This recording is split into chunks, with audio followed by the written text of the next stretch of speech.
Bien, nous remercions M. Chassagneux, Pierre Chassagneux et Stéphanie Cama, qui ont réalisé donc, ce documentaire sur les enfants volés d'Angleterre, qui est passé sur M6 au mois de France 5 au mois de novembre 2016. Bien, mais écoutez, j'avoue que nous sommes assez, enfin, je parlerai peut-être, j'ai une réaction par rapport à ce que j'ai ressenti. Je pense que la salle aussi a ressenti quelque chose d'absolument émouvant et absolument, je dirais, scandaleux dans la façon dont, effectivement, sont les services sociaux anglais, dans le cas du Children Act, apportent leur soutien, entre guillemets, aux familles en difficulté. Mais j'aimerais donc justement que vous nous parliez des conditions dans lesquelles vous avez pu tourner ce documentaire. Ça serait intéressant, effectivement, de nous expliquer un petit peu ce détail. Les conditions, c'est-à-dire comment on n'a pas eu de problème pour tourner ce film. C'est un film quand même au long cours, c'est-à-dire qu'on a enquêté pendant 2-3 ans avant d'arriver à rencontrer les bonnes personnes, voilà, à faire en sorte que ce film existe. Le point de départ, c'est un... Écoutez, le point de départ, il y a une journaliste française qui s'appelle Florence Bellone, qui, à l'époque, voulait adopter un enfant en Angleterre, parce qu'elle était correspondante, et puis, dans sa procédure d'adoption, finalement, elle s'est rendue compte qu'il y avait quelque chose qui clochait, en tout cas en Angleterre.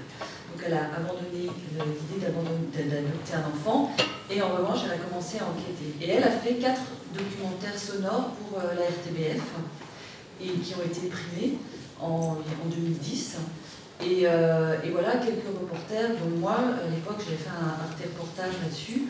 Je m'étais emparée de ce sujet-là pour faire un 12 minutes. Et puis, en rentrant en Angleterre, j'étais très frustrée des 12 minutes, parce que c'était pas assez, il fallait creuser, il fallait comprendre le business qui se cachait derrière ce système-là, parce qu'en fait, c'est une histoire de business, de quotas, de soupçons, de maltraitance, c'est une machine infernale, c'est un monstre, en fait, qui grossit sans cesse. Et puis, en rentrant d'Angleterre, je suis allée voir mon ami Pierre Chassagneux, qui est aussi réalisateur, et on s'est dit, bon, il faut aller plus loin. Et on a décidé de présenter un 70 minutes oui, pour France 5. Donc c'est le film que vous avez vu. Mais ça a été une enquête longue. L'idée, c'est qu'il fallait qu'on soit irréprochable, aussi tant le sujet. Et, enfin, au départ, quand on a raconté ces histoires, en tout cas à la chaîne, à France 5, ils nous ont dit, mais non, on va raconter n'importe quoi. C'est pas possible, ça se passe au 19e. Non, c'est aujourd'hui. Donc il a fallu d'abord les convaincre, et pour les convaincre, il fallait qu'on ait des personnages, enfin des gens, qu'on suive des gens en temps réel, comme par exemple la petite Bethany au départ, qui fuit l'Angleterre pour trouver refuge en France, ou bien Colline et Claire qui se sont fait enlever leur bébé à la maternité. Voilà, il fallait que ce soit leur premier enfant pour qu'il n'y ait aucun doute, parce que ces gens n'avaient jamais été parents. Donc, ils ne pouvaient pas, ils n'avaient pas de casier, ils n'avaient pas d'antécédents de graves, psychiques, je sais pas, qui faisait que, voilà, c'était des gens, a priori, irréprochables, sans enfants, donc ça montrait encore plus, là, à mon avis, l'iniquité, c'est le côté insensé, en fait, de ce système. Pierre, tu as un truc à rajouter ? Et après, notre histoire, elle a commencé en 2013, où dans la phase de construction intellectuelle d'un film, il y a, je dirais, le travail avec la production, avec notre producteur Eric Colomer, et on s'est amusé à retrouver nos premiers échanges en octobre 2013, jusqu'à la diffusion du film. Voilà. Donc c'est près de 4 ans de travail pour arriver à dénoncer ce système. Voilà. Ça pour le début. Et trouver les bonnes personnes aussi. Mais surtout, la difficulté, c'était de rencontrer les personnes des services sociaux qui acceptent de parler, comme Maggie Mellon, vous voyez la dame en jaune dans le film. Parce que les assistants sociaux nous ont quand même un peu baladés, si c'était ça la question de au départ. Ils voulaient bien nous parler, mais au téléphone. Ils voulaient bien nous rencontrer, puis ils nous ont un peu plantés. Donc finalement, on a mis du temps avant de rencontrer Maggie, qui est la présidente du syndicat des assistantes sociales, des assistants sociaux, et qui a accepté de parler. Elle venait juste d'être à la retraite depuis un mois, quand on l'a rencontrée. Donc c'est à partir de ce moment-là qu'elle a... Parce qu'ils ont peur, en fait, les services sociaux, les gens qui sont dans les services sociaux, ils sont sous pression, et ils n'ont pas envie de se faire prendre, ils sont dans des situations où ils doivent faire des rendements, remplir des cases. Ils nous disent, nous, on passe plus de temps à faire de l'administratif et remplir des tableaux Excel que de s'occuper des familles qui ont vraiment besoin de nous. Oui, alors sur un plan, je dirais, un peu juridique ou juridictionnel, ce qui est frappant, quoi, alors on a cité une fois la présence d'un avocat, il devait intervenir très rapidement. Comment est-ce que vous avez pu appréhender un petit peu, parce qu'on n'entend pas parler d'avocat finalement dans le film, ou très peu, comment est-ce que vous avez eu une idée sur la façon dont les avocats peuvent intervenir? Est-ce qu'il y a un système d'aide juridictionnelle comme en France par exemple? Qu'en est-il sur ce plan? Alors, la plupart des familles qu'on a rencontrées ont choisi délibérément de se défendre seules. Pourquoi? Parce que les avocats qui étaient au tout début des cas afférents étaient souvent des débutants, souvent, à 90% des avocats commis d'office, et les parents estimaient qu'ils n'étaient pas très motivés pour les défendre. Et du coup, c'est le cas de Colline et Claire, le couple qui perd son enfant en direct. Ils se sont défendus seuls parce qu'ils jugeaient que leur avocat, après on va en débattre, mais en tout cas eux jugeaient que leur avocat n'était pas là pour les défendre. Voilà. Et souvent, ce que nous disent les parents, ça fait partie des choses, il nous aurait fallu beaucoup plus de temps pour vérifier ces allégations, mais ils nous disent beaucoup, les parents, que les avocats sont souvent de mèche avec les services sociaux. Ils se connaissent, ils fréquentent les mêmes cours, ils fréquentent les mêmes endroits, et du coup, ils sont un peu jugés partis. Voilà. Après, quand on a de l'argent en Angleterre, on s'en sort bien, partout, je dirais. On a l'exemple d'une députée qui s'appelle Lucy Allan, qui est députée Tory, députée d'un canton pas urbain, voilà, qui s'est retrouvée à un moment donné de sa vie où elle était un peu en dépression, ça peut arriver, et elle a failli se faire enlever son enfant. Sauf que, à la différence de Colline et Claire ou d'autres familles, son mari travaille sur la place financière, elle est juriste, et elle a, dès le début, quand les services sociaux commencent à pointer du doigt, évidemment ça s'est fait par le biais de l'école, de l'enfant qui dit « ma maman elle est fatiguée, elle va pas bien, très bien », ça le médecin de l'école reparle de ça à l'institutrice, et du coup une enquête est faite, et du coup son enfant est enlevé. Mais elle l'a vite récupéré en fait, parce qu'elle a pu mandater, je ne sais pas comment on dit, elle a pu se défendre avec un avocat tenace qui est allé dire « non, il n'y a pas de problème, elle n'est pas maltraitante cette dame ». Voilà. Je sais que Jackie et John, le couple qui sont aussi dans le film, qui ont perdu leurs deux petits garçons, se retrouvent en ce moment face au mur de l'argent parce que s'ils veulent continuer dans la démarche qui est la leur de se faire reconnaître comme innocents des maux qui leur ont été imputés et qui ont fait qu'ils perdent leurs deux petits garçons, ça coûte très très cher. Et je crois, je ne sais plus la somme, elle vous l'a dit Jackie au téléphone. 25 000 euros, voilà, pour continuer à aller au bout. Ce qu'ont fait les Webster. Alors les Webster, ils ont eu de la chance. Leur procès, leur histoire a été très médiatisée. Et des avocats ont décidé de les défendre gratuitement. C'est pour ça qu'ils ont pu aller devant la Cour suprême anglaise, le plus haut échelon du royaume, et faire valoir leur innocence. sans pouvoir récupérer leurs enfants. Alors, précisément, en ce qui concerne le système britannique juridictionnel, c'est ce qui est dit aussi dans votre documentaire, ce qui est le tribunal de la famille, en général, se contente des investigations faites par les services sociaux et pratiquement ne demande jamais d'investigation complémentaire. Alors c'est assez étonnant. Enfin, c'est vrai que les services sociaux peuvent apporter des éléments intéressants, mais s'il y a contestation, et là on le voit dans deux des cas, que ce soit Nicky et Marc ou que ce soit Jackie et John, en fait on découvre qu'il y a une maladie génétique, qu'il y a une fragilité osseuse, en tout cas, mais il faut des années pour justement découvrir cela. Comment se fait-il que les juridictions ne prennent pas en main, enfin n'instruisent pas les dossiers ou ne donnent pas des expertises complémentaires dans les cas contestés précisément? Je crois qu'il faut aller vite. Ils ont 6 mois. En 6 mois, ils doivent prouver que telle ou telle famille est innocente ou coupable. Et en 6 mois, on n'y arrive pas parce que dans les cas que l'on a suivis, Jackie s'est rendue compte qu'elle avait le syndrome, un syndrome qui fait que quand on nous tape sur la peau, ou quand on nous serre un peu, on a des bleus. Bon, voilà. Et tout ça, elle ignorait elle-même qu'elle était génétiquement différente et ceci a pris des années, c'est-à-dire qu'elle s'en est rendue compte par hasard, je crois, en rencontrant d'autres amis qui ont dit tiens, t'as vu, j'ai ça, elle a dit ah, bah, j'ai peut-être ça, et puis voilà.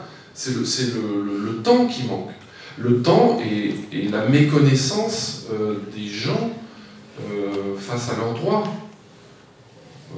Nous, on est des citoyens extrêmement privilégiés, mais moi, vous m'auriez mis dans une situation comme celle-là en Angleterre, je ne suis pas sûr que j'aurais été mieux que les autres, parce que quand on est face à la machine judiciaire, il faut avoir le réseau, les connaissances. Ce que nous disait Colline Eclair dans le film, si on avait su, il nous disait, si on avait su, on serait venu en France. Parce qu'on est leurs plus proches voisins, un coup de ferry, et puis voilà, ils sont anglais. C'était avant le Brexit, il n'y a plus de problème, voilà. Mais c'est aussi une méconnaissance, et puis c'est les fameuses 26 semaines où le cas est tranché, point. Voilà. Après, Jackie, elle a fait reconnaître le fait qu'elle avait une maladie génétique rare, et elle est dans ce processus-là. Mais Jackie, dans les 3 couples qu'on suit, elle fait partie de ces couples les plus aisés. Ils viennent d'Afrique du Sud, ce sont des immigrés économiques en Angleterre, lui il est ingénieur, elle est, je ne sais plus ce qu'elle faisait comme job avant de se consacrer au retour de ses enfants. Enfin, c'est des gens, voilà, ils savent manier l'outil internet, on est très loin de Colline Eclair au niveau social. Voilà. Mais ils sont soumis à la règle des 6 semaines, des 26 semaines. Et ce qui s'est passé avec cette députée Lucie Allan, c'est qu'elle a réagi tout de suite. Tout de suite. Il ne faut pas perdre de temps. Et bien souvent, les gens, on vous prend vos enfants, ben, on est sur le coup, on est sous le coup. Enfin, les juridictions ne peuvent pas dépasser ce délai de 6 semaines, parce que ça, c'est les services sociaux qui sont tenus de... tout le monde, y compris, c'est la loi. Bien. C'est exceptionnel si on peut passer, ça n'arrive quasiment pas, en discutant avec le juge qui est dans le film, j'avais demandé est-ce que ça arrive qu'on repousse. On peut repousser d'1 semaine, 2 semaines, cas exceptionnel, mais non, normalement c'est 26 semaines, basta. Et alors le truc c'est que les services sociaux, c'est eux qui ont le dernier mot, en tout cas au moment du jugement, c'est eux qui sont les derniers à présenter les cas, et donc il y a des...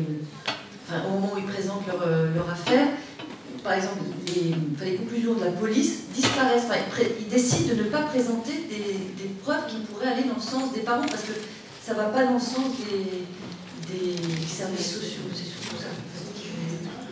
Pardon ? Oui, mais le juge... Mais oui, mais c'est exactement ça le problème, parce que ça tombe sous le sens, mais ils ne le font pas parce qu'ils sont pressés, parce qu'ils ont plein de dossiers et qu'ils font confiance aux services sociaux, qui théoriquement sont censés être droits dans leur botte, et ben, du coup ils ne le font pas. Non, mais la parole est à la salle, dans la salle. Qui souhaite prendre la parole?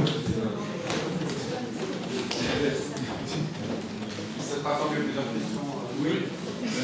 Juste, il a été question aussi du silence autour de ces affaires. Est-ce que vous avez une idée de l'écho de votre film en Angleterre?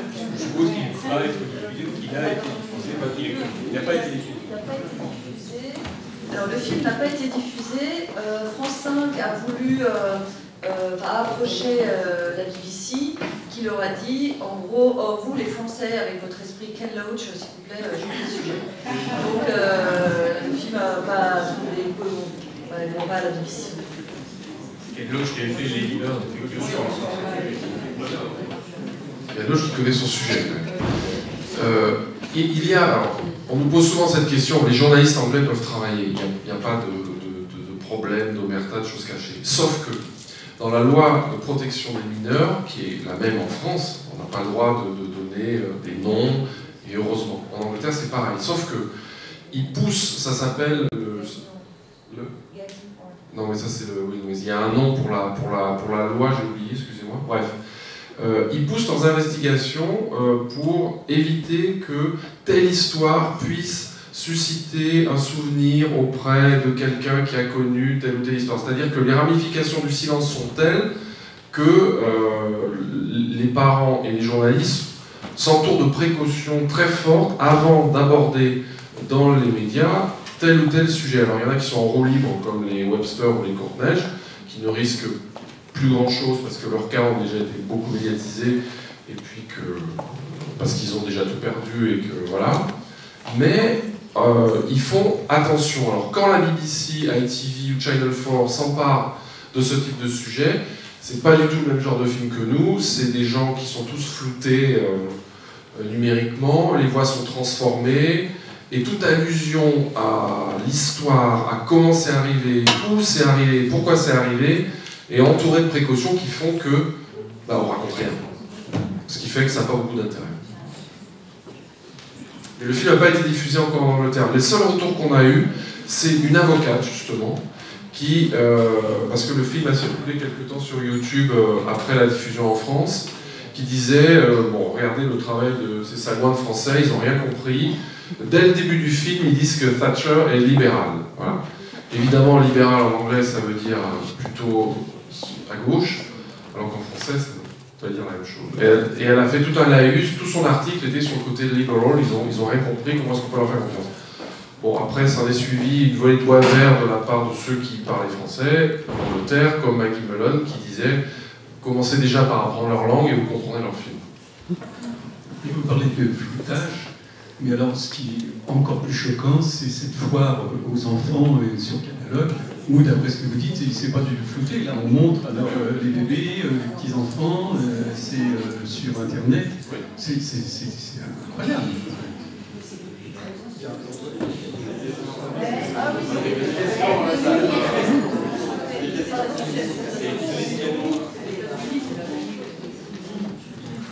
Oui, je voulais juste rebondir sur quelque chose, c'est qu'il faut quand même se rendre compte que c'est ce qui se passe dans les pays anglo-saxons, y compris en Suède, c'est encore pire. Suède qu'on cite en exemple en permanence comme soi-disant un pays, c'est comme ça. C'est-à-dire en Norvège également, donc tous les pays nordiques, c'est ce qui se passe, c'est ce qui était prévu dans la loi de mars 2016. Je suis désolée, la première mouture dont on a eu connaissance dans le cadre de la loi de 2016, c'est ce qui était prévu. Il n'y avait pas de contrôle, le contrôle du juge, c'était une homologation, le droit des familles n'était pas respecté. Il y avait un délai de 6 mois, la même chose. Ce qu'il faut savoir, c'est que ce qui se passe, et les lois qu'on nous sort depuis un certain temps, sont souvent du copier-coller de ce qui se passe dans les pays anglo-saxons, et surtout en Angleterre. Donc, j'allais dire, tout ce qui se passe, il faut quand même être ultra vigilant. Il faut quand même savoir que leur loi soi-disant de protection de l'enfance pour protéger les enfants et les flouter, c'est uniquement pour couper tous les liens, puisqu'au pénal, on donne les adresses, on met les visages, et on donne les noms des enfants qui sont condamnés, et qu'il n'y a pas de publicité restreinte, et que n'importe qui peut aller en salle d'audience lorsque c'est au pénal. Donc j'allais dire, tout ça c'est de la grande hypocrisie, c'est uniquement du mercantilisme, Et c'est surtout le pouvoir de l'État et le fait que l'autorité parentale n'a rien à voir par rapport à la nôtre. Et que le glissement qui se passe à l'heure actuelle, c'est pour ça que je n'étais pas d'accord avec Aline ce matin, il y a quand même quelque chose qui est en train de se passer, une sorte d'attirance vers le modèle anglo-saxon qui est poreux. Et sur lequel il faut que nous soyons ultra vigilants. Parce que ce qu'on voit là... Moi, je dirais pas poreux, je dirais c'est une autoroute vers le système anglo-saxon. D'autres questions?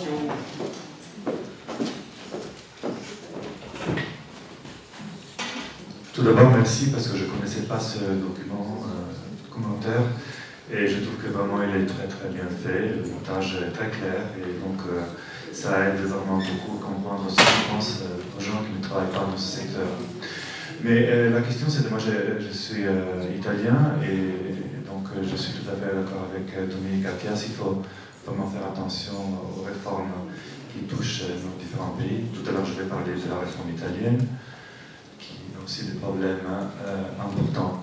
Mais là, la question que je vous pose, si vous avez, vous savez si un des cas que vous avez suivis, ou peut-être d'autres, ont atteint la Cour européenne des droits de l'homme. Parce que je crois que là, ça va sortir d'une manière ou l'autre avec comment dirais-je, un écho assez important pour le pays.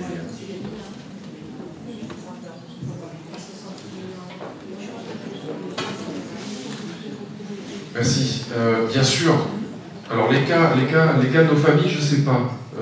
Jackie, elle est alors Jackie, elle a tenté, elle a été dégoûtée. Bien sûr. Oui, il y a une raison. On ne peut aller devant la Cour européenne des droits de l'homme que lorsque tous les recours ont été décidés. Voilà. Alors, il y a des familles qu'on a rencontrées qui sont allés devant la Cour européenne des droits de l'homme, et c'est souvent des... c'est pas des Anglais, c'est des intracommunautaires, des Lettons, des Slovaques, des gens qui sont arrivés en Angleterre dans le milieu des années 90, fin des années 90, et qui, comme les citoyens britanniques, se sont vus enlever la garde de leurs enfants de manière complètement arbitraire, ce qu'il y a dans le film. Alors voilà, ils sont allés devant la Cour européenne des droits de l'homme, et la Cour européenne des droits de l'homme a dit ça relève des compétences propres à chaque État, on ne peut pas intervenir. La politique familiale, la politique sociale et familiale relève de la compétence de l'État. Donc,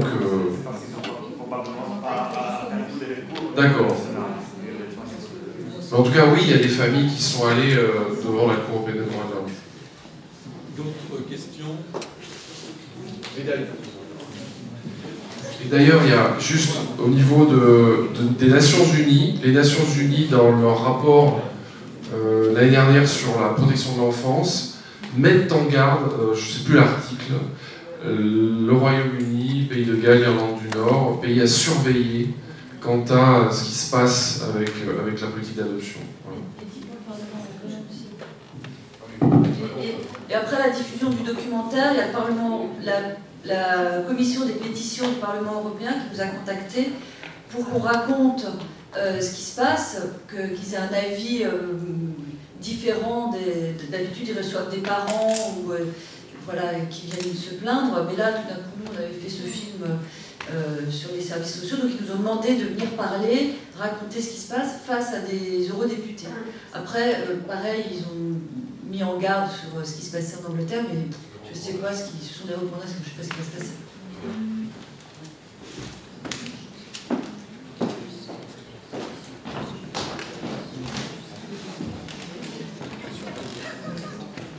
Bonjour, alors moi j'avais une question parce que vous l'abordez assez rapidement, mais je trouve que, je pense que c'est le moment où tout le monde était très crispé, le mot est faible. Est-ce que vous avez quand même pu un petit peu comprendre, en tout cas les tractations ou les accords qui doivent exister entre ces agences, parce que je crois que le plus abominable c'était la dame avec ses catalogues et à qui on demandait et qui disait ah ben oui c'est pas bien mais quand même c'est plus rapide. Et donc on se dit bien qu'il y a une espèce de côté ubérisation de l'adoption, je ne sais pas comment on peut appeler ça, mais voilà, je voulais savoir si vous aviez pu, au cours de votre travail, en savoir un peu plus. D'autres questions là? c'était pas tout à fait une question, mais il y a plusieurs points. Enfin, je vais essayer d'être brève. La première chose, c'est que l'histoire des enfants sur catalogue, ça existe depuis très très longtemps, et c'est bien que ça soit enfin montré pour de vrai. Mais ça, on le sait, dans le monde de l'adoption, on connaît ça depuis très longtemps. Je voudrais rappeler qu'aussi aux États-Unis, c'est exactement la même chose. Et alors, sur le pouvoir du film, je vais quand même dire quelque chose, parce qu'il y a eu un film qui est sorti au mois de novembre 2016, c'était sur Rehooming, je ne sais pas si vous vous souvenez, mais les enfants adoptés aux États-Unis, qui étaient remis aux enchères après sur Internet, et ça avait eu des effets quand même sur certains États américains. Donc je crois que le pouvoir du film, c'est quand même quelque chose de très important. Et le dernier point que je voulais juste aborder, c'est qu'on a maintenant la bonne raison, enfin on sait bien pourquoi en Angleterre, on n'adopte pas du tout à l'international, on adopte au national. Je veux dire, les Anglais n'aiment pas les pauvres, quoi. Je veux dire, tout simplement, je veux dire, on est dans une société ultra-libérale, donc on en a les effets. Et c'est vrai que si on y court, on y arrivera aussi très rapidement. Je crois que j'avais un collègue qui disait que les grandes personnes n'aiment pas les petites personnes. Pas toutes, heureusement, mais quand même.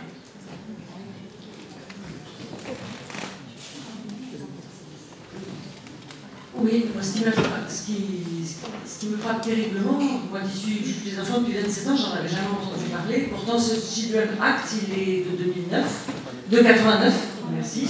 Donc, ça fait bientôt 30 ans. Est-ce que vous savez s'il y a eu justement un peu possibilité d'études sur ce que deviennent ces enfants, sur est-ce qu'il n'y a pas des enfants qui sont en quête de leur famille d'origine, enfin voilà, toutes ces questions-là. Et puis une deuxième question qui est peut-être un peu corollaire, l'opinion publique, elle n'en dit rien en Angleterre de tout ça, voilà.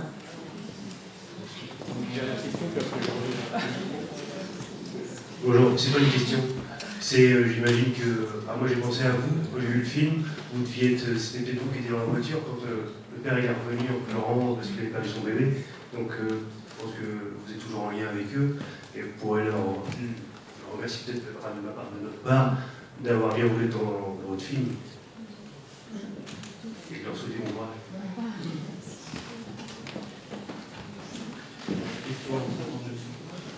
Simplement une interrogation. Avez-vous eu vent d'actions entreprises auprès du Comité des droits de l'enfant? Il y a un témoignage. Je suis également des temps parfaits, en dehors des responsabilités judiciaires. Je suis administratrice de DEI France, Défense des enfants internationale, et présidente de la Fédération internationale pour l'éducation des enfants. Et nous avons été au courant de ce problème très grave. Et en Angleterre, notre ancienne présidente de la Fédération internationale pour l'éducation des parents s'est heurtée à des problèmes terribles quand elle a osé dénoncer ce genre de pratique.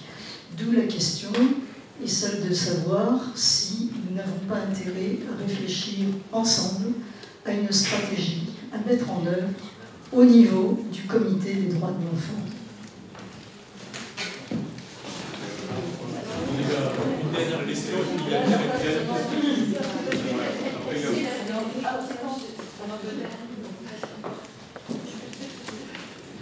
Bonjour, je voulais faire deux réflexions parce qu'il y a une question qui a été posée notamment par rapport à ce que deviennent ces enfants. Moi j'avais vu votre reportage, etc. Puis j'ai rencontré votre producteur, on en avait parlé. En fait, il y a beaucoup d'enfants, beaucoup d'adoptions qui ne fonctionnent pas, vu les conditions dans lesquelles, je veux dire, au départ, ça se déroule. Et donc, ces enfants en masse sont donc de nouveau pris en charge par l'État britannique. Et non, d'une part, plus de lien avec leur famille adoptive, mais ils n'ont aussi plus de lien avec leur famille biologique. Donc, ce sont des enfants qui sont en énorme souffrance, parce qu'ils n'ont aucune histoire à raconter sur eux-mêmes, ils ne savent pas d'où ils viennent. Voilà, donc ça c'est un phénomène, c'est une conséquence, je veux dire, de ces adoptions telles qu'elles se déroulent là, telles qu'on les a vues dans le film. Deuxièmement, ce que je voulais dire aussi, parce que c'est pour répondre à Démonique Athias qui disait qu'il faut être absolument vigilant, et elle a tout à fait raison, parce que récemment il y a un article qui est paru dans Mediapart, peut-être certains l'ont vu, à savoir qu'il y a une certaine association qui fait partie du SAH en France, SAH ça me dit quelque chose, voilà, c'est la sauvegarde, son président en l'occurrence, Itier pour ne pas le nommer, qui est très très proche d'un certain mouvement politique qui a le vent en poupe en ce moment. Voilà, je ne le nommerai pas, mais je pense que vous avez compris. Et ils sont en train de négocier avec notamment le département du Nord la mise en place d'accompagnement éducatif, ça s'appelle des CIS, alors j'ai oublié la signification du sigle, qui sont en fait financés par des fonds privés, notamment par les banques. Il y a la BNP qui est sur le coup. À savoir que la mise en place de ces accompagnements éducatifs sont financés par une banque privée. La banque se faisant rémunérer en termes d'intérêts, enfin voilà, récupérant des intérêts, parce qu'il faut bien qu'elle fasse des bénéfices sur le système, sinon ça n'intéresserait pas, en fonction du résultat obtenu en termes d'accompagnement éducatif. Voilà, c'est un article de Mediapart qui est... Je l'ai, hein, éventuellement je pourrais le diffuser auprès de Laurent, etc. Voilà. Donc on est aussi, nous, sur des logiques, de toute façon, la loi du 5 mars 2007, en posant la subsidiarité du judiciaire en protection de l'enfance, déjà avait fait soulever un tollé de la part des juges des enfants. Bon, et effectivement, comme le dit Dominique, hein, la loi du 14 mars 2007 dans la même foulée, etc., etc. Enfin voilà. C'était juste deux observations donc par rapport à l'Angleterre et puis aussi par rapport à la vigilance que nous devons avoir effectivement en regard de ce qui se trame et qu'on sait comme ça par votre presse, comme je viens de vous le dire.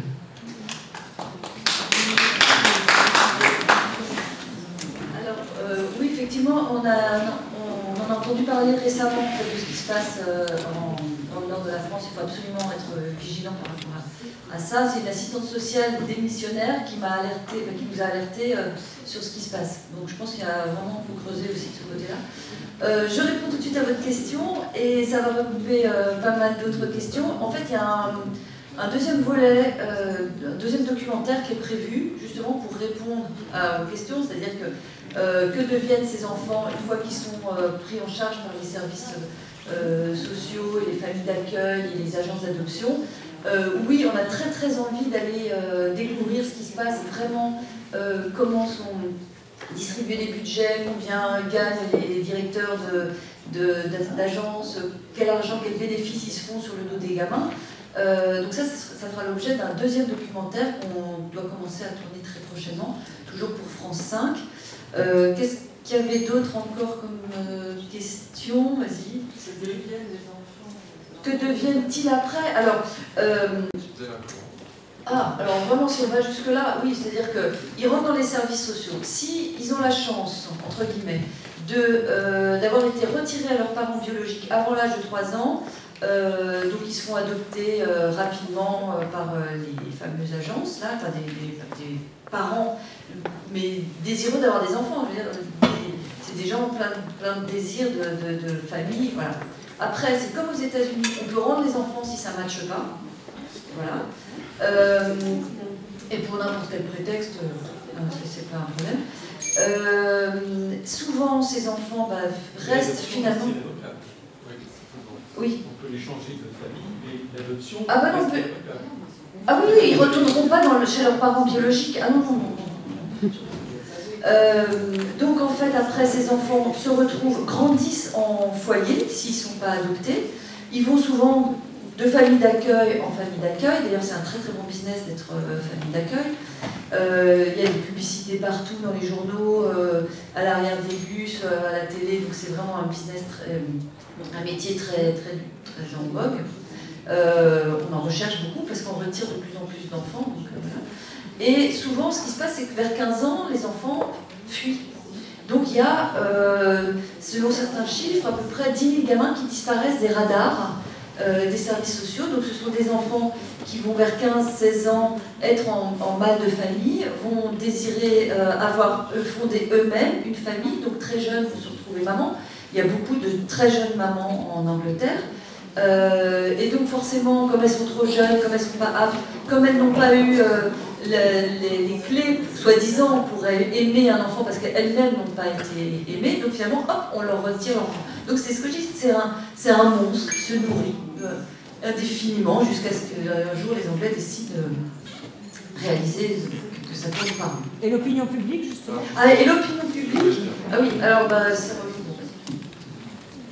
Alors l'opinion publique, on n'est pas sociologue, Stéphanie et moi, et on n'est pas juriste. En revanche, on a passé beaucoup de temps en Angleterre, et ce qu'on a pu voir en Angleterre, c'est que notre sentiment, c'est que les Anglais, ils sont cassés par X années d'abord de lavage de cerveau thatchérien, où on leur a dit et fait comprendre, pour le droit de la famille, que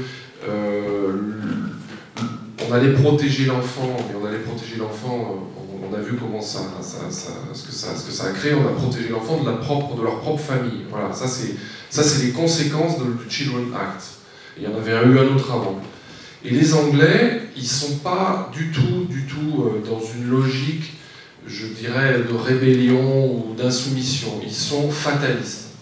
Quand Colin et Claire me disent que s'ils avaient su, ils seraient venus en France, voilà, bon, je ne sais pas si en France on a la même... Déjà, on n'a pas du tout le même rapport au service public que les Anglais. Les Anglais ont une vision du service public qui est chiffrée. Ça va de l'école aux hôpitaux, en passant par la justice et la protection de l'enfance. En France, c'est encore un petit peu différent. Je rejoins Madame, on y arrive. Mais on a encore cette notion je dirais, de non-bénéfice du service public. Voilà, mais dans les hôpitaux, ça se voit de plus en plus en France. L'acte est chiffré, il faut faire des actes, et si on ne fait pas tant d'actes, on n'est pas rentable, et si on n'est pas rentable, on n'a pas de subvention. C'est exactement la même chose en Angleterre avec la protection de l'enfance. Et nous, ce qu'on a pu voir, c'est des gens qui ne se rebellent pas. On leur a enlevé des choses, parmi les choses les plus chères au monde, et voilà, ils sont brisés. Je pense qu'on peut être dans un premier temps brisé, mais après avoir le désir de se battre. Et notre sentiment, c'est qu'ils sont brisés plus longtemps que nous. Alors, voilà. Et l'opinion publique britannique, il faut qu'il y ait des relais par la presse, comme ce qui s'est passé avec les Webster, à partir du moment où ils décident d'aller en Irlande. Mais vous vous rendez compte, on leur a déjà enlevé 3 enfants, ils ne veulent pas perdre leur 4e enfant. Donc la presse anglaise relaie parce qu'elle peut relayer, parce qu'ils sont en Irlande.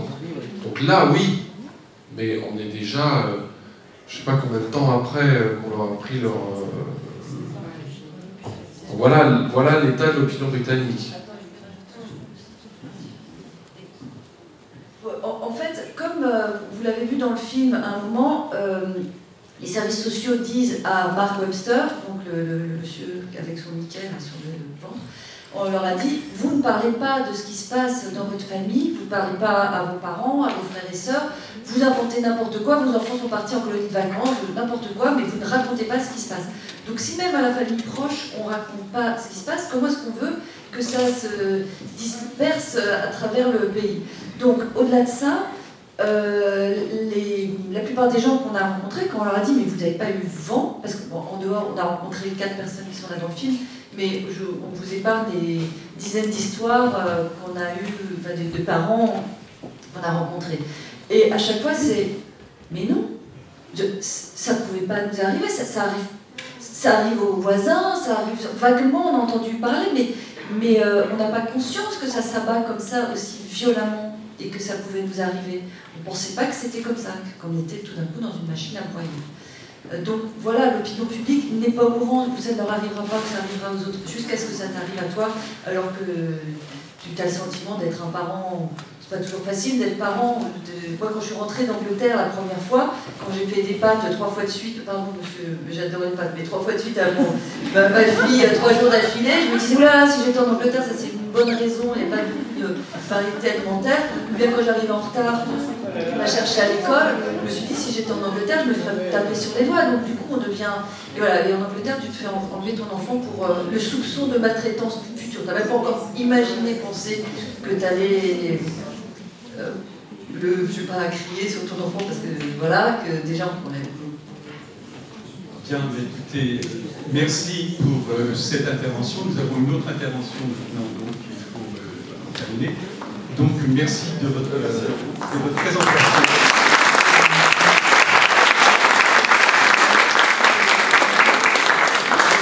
On s'appelle... Oui.